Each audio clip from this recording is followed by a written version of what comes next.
Hello, and thank you for joining my channel. If you clicked in today, listen, my name is Regina, and I am so glad that you're here. If you're looking for a community that is about empowerment, uplifting, educating, and having a little fun, then this is the community for you. I welcome you. Listen, right there, please do me a favor, hit that subscribe button, like, comment, and share so that we can get this channel out and it can be an encouragement to others. Will you do that for me? So listen, if you clicked on this video today, you already see the title. We're going to be talking about It's Not Over. It's not over. It's alive and it's thriving. How about that? That's some good news for some of you because for someone, God says, some of you are going through this phase where there's some situation or there's a situation in your life that looks dead.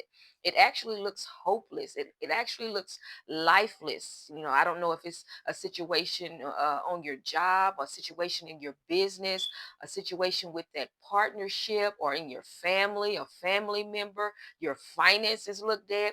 Whatever the situation is that looks like there is no life in it, you've struggled with it long enough. You don't see how you're going to bounce back from it. You don't see how you're going to come out of it. You've tried everything you know how to try, and that situation is just not breathing. There is just no hope in it. And you've actually given up hope because you're like, why put any more effort into it? It doesn't seem like it's working anyway. I might as well just give up. I've come to the end of my road. My back is up against the wall. I have no more ideas. I have no more solutions. And quite frankly, if you're honest with yourself, you have not even become motivated anymore to deal with that particular situation. But God is saying today to you, whoever this is for, that there is simply life after death. And He's going to prove it to you because He is in the business of bringing situations that you feel are hopeless and won't live again and won't be vibrant and have vitality again. He's all about bringing those things back to life so that they can be thriving and they can be alive and they can be more than you've ever dreamed or imagined. What God is simply saying is you're looking at that thing through your lenses. You're looking at that thing through your eyes with your own perception, and you're not getting the big picture. He's letting that thing die because He has a greater goal in mind. He's letting you think it's dead, letting you think or perceive that it's not going to amount to anything because He's getting ready to show Himself off with glory. I love that. God is always up to something. That's some good news for somebody, that He's not going to leave you in a dead state because He has so much that He has equipped and qualified for you to do. Why don't you just go ahead and say to yourself, I'm alive and I'm going to thrive. Say it again. I'm alive and I'm going to thrive. Listen, He does have a few scriptures that He has for us over in John chapter 11, verses 43 through 44. I'm going to read them quickly just so God can prove to you He's about life after death. And your situation, although you're looking at it like it's not going to live, like it's not going to amount to anything, like you're not motivated to even try again, God is saying, hold on one second. He's got a breath of fresh air for you. Okay, so John 11, John 11, I'm sorry, verses 43 through 44, this says, Then Jesus shouted, Lazarus, come out. And the dead man came out of his hands and feet bound in grave clothes, his face wrapped in a headcloth. Jesus told him, Unwrap him and let him go. For some of you, if you know the story of Lazarus, he was one of Jesus's primary friends. He was close to Jesus and he got sick, and he had two sisters, and so they already believed in the power of Jesus, how He can resurrect dead, He can raise dead, how He can do all of these miracles, healing and deliverance. And Lazarus was very close to Jesus, but he got sick. And so Jesus had to go away and travel to another area because, he was all about ministry like that. He was always on the go. But Lazarus' sisters tried to beg him to stay because they knew his brother was in sickness and he needed him to be there. But Jesus was like, he stayed there and then he wept or whatnot, and he had to move on to the next city. But what his sisters found out, as Jesus was gone, Lazarus died.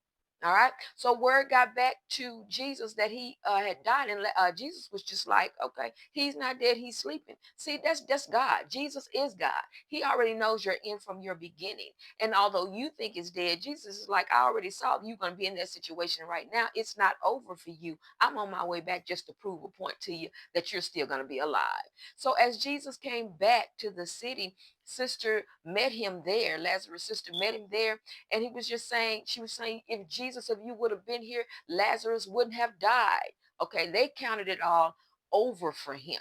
But Jesus was just saying it was good for me to be away because I'm getting ready to show myself to the people who don't believe in me that I have the last say so about your life. I want to stop right there. No matter what whoever is saying about you, Jesus has the final say so. I don't care if the creditors are coming to try to repossess your car. I don't care if whoever is saying this negativity about you, that you're not going to make it, you're not going to come out of this. I don't care if you're telling yourself this.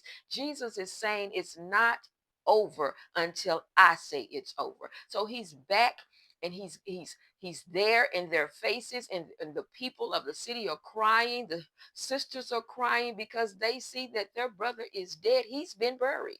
But Jesus is like, go to the tomb. Take me to the tomb. I got something I want to share. I got something I want to prove to y'all. As they took him where Lazarus was at the tomb, Jesus is like, roll the stone away.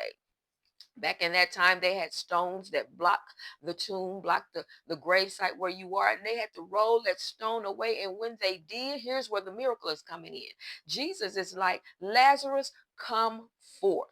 And immediately when Jesus spoke that word, Lazarus got out and started walking. Do you understand what I'm saying? Who was once dead became alive. There was resurrection because Jesus spoke one commandment. And that's my word for you.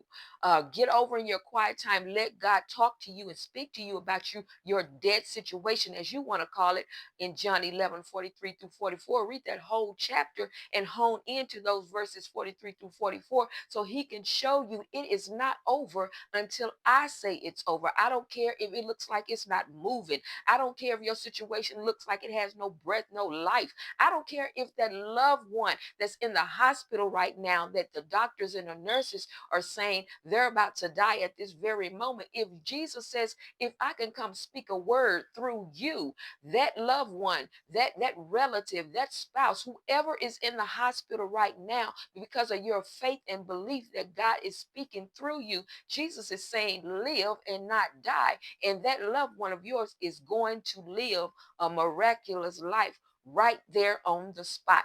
So it's not over until he says it is over. That's the word for you today. How about your situation is about to be alive and thrive in so many areas, because Jesus is saying today, come forth, dead situation in your life. Yes, you who are tuning into this video right now, coming into your dead situation and bringing hope to it, bringing resuscitation to it, bringing resurrection to it. You shall live and not die, Jesus is saying, and declare the works of the Lord. So you get up, get out of that depression, get out of that state where you're not motivated anymore, and let God light that fire unto you so you can start believing in that situation again. You can start getting alive in that situation again, hoping again, having faith again, walking this thing out that God has equipped and qualified for you to do, because it is not over for you yet. How about it's just beginning? That is the good news for you today. So be happy, be encouraged. That is what God has shared with me to give to you today. So I'm almost out of here. But one thing I want to ask you to do one more time is hit that subscribe button, like, comment, and share. The verses will be in the description box, as well as a link that I want to share with you. Just go ahead and click on that link that I have in the description box and follow me so you can see me on other platforms and be a part of the movement that I share with you. Once again, my name is Regina, and that's all I have for you. I'm going to get out of here until the next time. Be blessed.